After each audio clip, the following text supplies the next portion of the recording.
इस खबर के प्रायोजक बाय वागजी मसाले, हर चुटकी में जायका, वागजी प्रीमिक्स स्पाइसेस। इंदौर में राष्ट्रीय ऑटोमोटिव टेस्ट ट्रैक्स, जो भारत की सबसे बड़ी वाहन परीक्षण एजेंसी है और भारी उद्योग मंत्रालय भारत सरकार के अधीन कार्यरत है, 5 और 6 सितंबर को सस्टेनेबल मोबिलिटी कॉन्फ्रेंस 2025 का आयोजन कर रही है। यह अपने तरह का पहला सम्मेलन है जिसमें देश विदेश के विशेषज्ञ एक मंच पर जुटेंगे। नेक्ट्रिक्स के निदेशक डॉक्टर मनीष जायसवाल ने बताया कि इस सम्मेलन का मुख्य लक्ष्य पर्यावरण की गंभीर चुनौतियों पर चर्चा और समाधान खोजना है। उन्होंने कहा कि पिछले 100 वर्ष के तेज औद्योगिक विकास ने पर्यावरण पर भारी दबाव डाला है।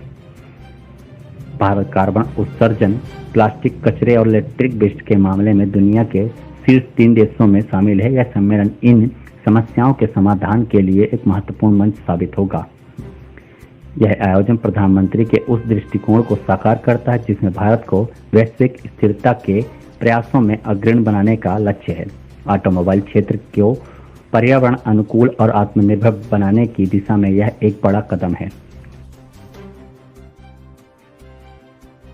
4 broad categories थी: smart and sustainable urban mobility, EV infrastructure and charging models, beyond fossil fuels, next generation mobility conclave ये 5 और 6 सितंबर को हम इंदौर में शेरेटन ग्रैंड में आयोजित कर रहे हैं।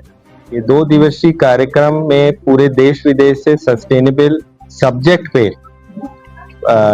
अलग अलग फील्ड से लोग जोड़ रहे हैं, भले वो ऑटोमोटिव इंडस्ट्री के हों, एकेडमिया से हों, विदेशी एक्सपर्ट हों, सरकार में जो लोग काम कर रहे हैं, गवर्नमेंट इंस्टीट्यूट्स हैं, IIT, IIM हो, RR कैट हो, इन सब के सम्मानित सदस्य जोड़ रहे हैं और एक हम मुहिम चालू करना चाहते हैं कि कैसे सस्टेनेबिलिटी को अपने जीवन का हिस्सा बनाया जाए, ना केवल समाज में बल्कि इंडस्ट्री में। इंडस्ट्री एक बहुत जिम्मेदार रोल प्ले करती है। ऑटोमोटिव इंडस्ट्री, जैसे मैंने कहा था, 35% मैन्युफैक्चरिंग GDP है।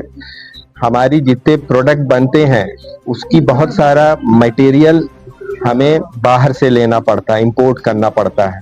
अगर हम रिसाइकल कर सके तो हमें बाहर की देशों में डिपेंडेंस कम हो जाएगी। हमें माइनिंग करने में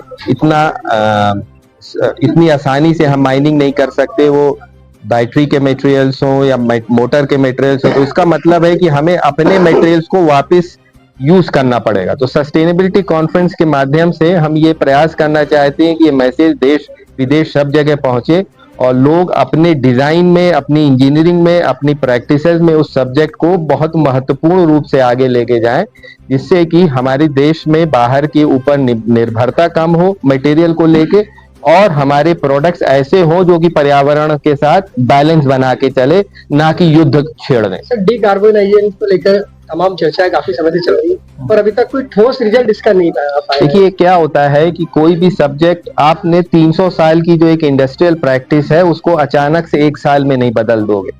इसके लिए बहुत भारी प्रयास की जरूरत है और हर लेवल पे है। तो प्रयास हो रहे हैं, ऐसा नहीं कि प्रयास नहीं हो रहा है। बहुत सारे प्रयास जो हैं बहुत देर बाद दिखाई देते हैं। जैसे आपकी जो लाइफ और के जो कमिश्नर हैं, इन सब से हम प्रयास कर रहे हैं। सेंट्रल गवर्नमेंट से ऑनलाइन जोड़ रहे हैं। हमारे इसमें इलेक्ट्रिक रोड सिस्टम की एक रिपोर्ट आने वाली है, उसका विमोचन होगा 6 तारीख को, जिसमें नीति आयोग के माध्यम से इस रिपोर्ट का विमोचन हो रहा है।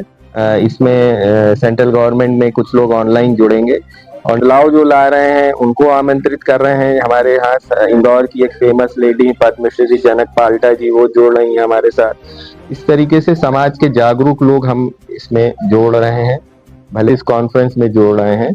इतने शॉर्ट टाइम में उनको आना संभव नहीं, बट अब टेक्नोलॉजी का यूज करके हम उनसे जुड़ रहे हैं, एक जर्मनी से, एक UK से। मैं doctor Manish Jaiswal, director NATRAX, national automotive test track, ये भारी उद्योग की एक इकाई इंदौर में।